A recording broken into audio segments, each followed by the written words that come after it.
از وقوع سیل در سیستان و بلوچستان بیشتر از 10 روز میگذره، اما هنوز راه‌های ارتباطی حدود 180 روستا مسدوده و 250 روستا هم آب و برق ندارن. در برخی مناطق دیگر این استان آب آشامیدنی آلوده شده و مردم آب سالم ندارن و هزاران شهروند همچنان بی سرپناهند. در این شرایط گزارش‌ها حاکیه که در غیاب نهادها و ماموران حکومتی برای امداد رسانی، گروه‌های مردمی به کمک سیل زده‌ها رفتند. برای بررسی وضعیت استان سیستان و بلوچستان همراه هستیم با رحیم بندویی، عضو شورای مرکزی حزب مردم بلوچستان در لندن. آقای بندویی عزیز سلام، خوش اومدین به ساعت خبر. تصاویر و گزارش‌های منتشر شده از این استان حاکی از وضعیت بحرانی مردمه. چرا امدادرسانی در سیستان و بلوچستان اینقدر به کندی انجام میشه؟ مشکل کجاست؟ سوالی بسیار اساسی. با درود بر شما بینندگان گرامی. ببینید، اگر من بخوام خیلی خلاصه کنم این مسئله رو، فراموش نکنیم حدود 5-6 سال قبل برای جمهوری اسلامی ایران با چین وارد معامله‌هایی شده و از مدت هاست در واقع با توجه به اهمیتی که منطقه جنوب بلوچستان، کنارهای ساحل طولانی بلوچستان داره، برنامه و تصمیمی که جمهوری اسلامی ایران داره اینه که میخواد این منطقه رو همچنان که در واقع حضور دارن نیروهای زمینی دریاییش، میخوان بلوچ رو از اون منطقه از سکنه بلوچ خالی کنن. اسناد هست، مدارک هست در این رابطه. به همین دلیل در واقع 4 سال پیش هم که این اتفاق افتاد، دقیقاً جمهوری اسلامی ایران کمک نکرد.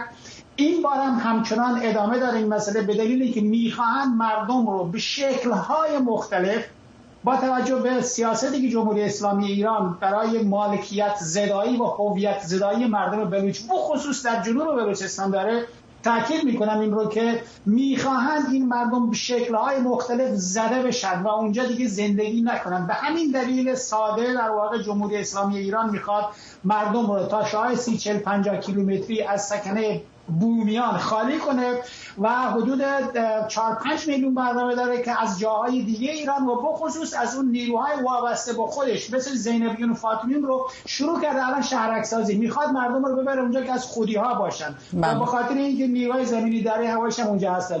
عمدتاً برمیگرده این مشکل اساسی که جمهوری اسلامی ایران با مردم بلوچستان داره همینه که مردم بلوچ دارن مقاومت میکنن و حاضر نیستن از اونجا در واقع برن بیرون. در واقع سرزمینی است اونجا که هزاران سال آبا و اجدادشون بودن اونجا، ولی جمهوری اسلامی تلاش بسیار زیاد داره که عدم به قول معروف به شکلی در واقع زمین‌ها رو از مردم بگیره، حتی مسائل به قول معروف در داخل شهر هم جای تجاری جوجی بگیره. خیلی خلاصه بخوام بکنم، پاسخگویی سال اولتون همینه، جمهوری اسلامی عمدن این کار رو داره میکنه. بله. آقای بندویی، تعداد زیادی از ناظران و حتی کاربران شبکه‌های اجتماعی اشاره کردن به این موضوع که روز جمعه که انتخابات در ایران برگزار شد، ماموران حکومتی صندوق رای به دست به دور افتاده ترین مناطق این استان رفتن برای اینکه انتخابات رو برگزار کنن. اما الان حتی خود خبرگزاری ایلنا در داخل ایران گزارش داده که ماموران امدادگر به بعضی از روستاهای سیل زده هنوز بعد از گذشت 10 روز نرسیدن و هیچ امدادی در این مناطق صورت نگرفته. چرا؟ دقیقاً برمیگردم به پاسخی در همون مورد دادم. به همین دلیل است می‌بینیم که جمهوری اسلامی ایران به قول معروف هلیکوپتر داره که صندوق‌های رای رو ببره به مردم برسونه، ولی امداد رسانی برای مردم رو عمدن انجام نمیده. حتی تا جایی در واقع اینا دارن این کارا رو میکنن، فکر میکنم یک کلیپی رو که مربوط به امارات متحده عربی بود، یکی 2 روز پیش من دیدم که اشاره کرده بودن که این در واقع هلیکوپتر ایرانه که داره یک بلوچی رو که رفته بالای یک درخت برای نجات خودش داره نجاتش میدن از اونجا.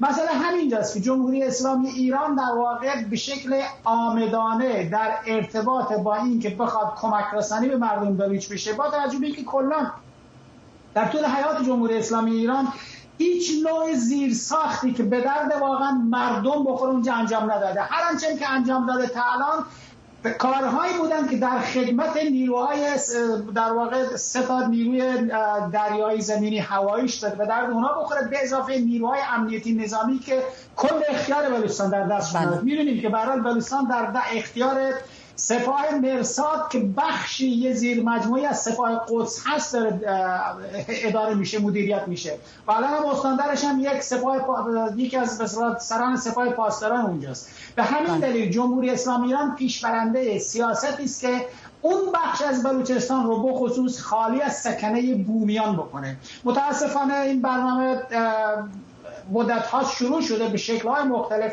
به همین دلیل بلوچستان محروم از زیرساخت‌های اقتصادی، اجتماعی، فرهنگی، آموزشی و بهداشتی است، به دلیلی که میخوان مردم از اونجا کوچانده شوند یا خودشون کوچ کنند یا بزرگ خواهند کوچاندهشون. دقیقاً همین مسئله است. جمهوری اسلامی ایران بله آقای بندویی، کم آبی در استان سیستان و بلوچستان یکی از ده‌ها مشکلیه که شهروندان این استان باهاش سال‌هاست دست و پنجه نرم میکنن. حالا بعد از چند سال خشکسالی بارندگی شدید بوده در این استان، در شرایطی که در تمام سال‌های گذشته جمهوری اسلامی با تانکر آبرسانی میکرده به ده‌ها شهر و روستا در این استان. حالا چرا نخواسته که این منابع آبی رو طوری کنترل و مدیریت کنه که بخشی از این مشکل کم آبی حل بشه؟ درود بر شما. روی یک نکته بسیار حساسی انگشت گذاشتید. ببینید اولین سدی که اونجا ساختن سد پیشین بود که من اونجا کار میکردم، خودم اونجا بودم. در همون زمانم در واقع برنامه‌هایی رو که ما داشتیم مطالعه می‌کردیم و می‌دیدیم دقیقاً برنامه اینه که این آب‌ها رو الان فکر می‌کنم حدود 6-7 سد ساختن. ما حدود 40 سال بیرونم در واقع از ایران.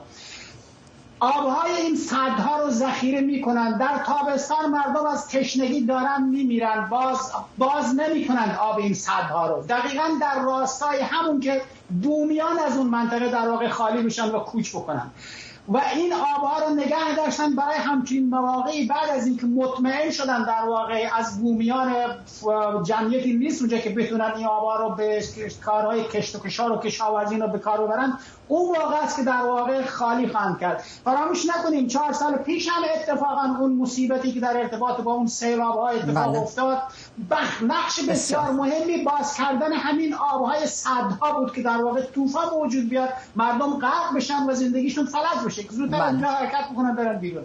تشکر میکنم از شما رحیم بندویی، عضو شورای مرکزی حزب مردم بلوچستان که از لندن همراه ما بودید.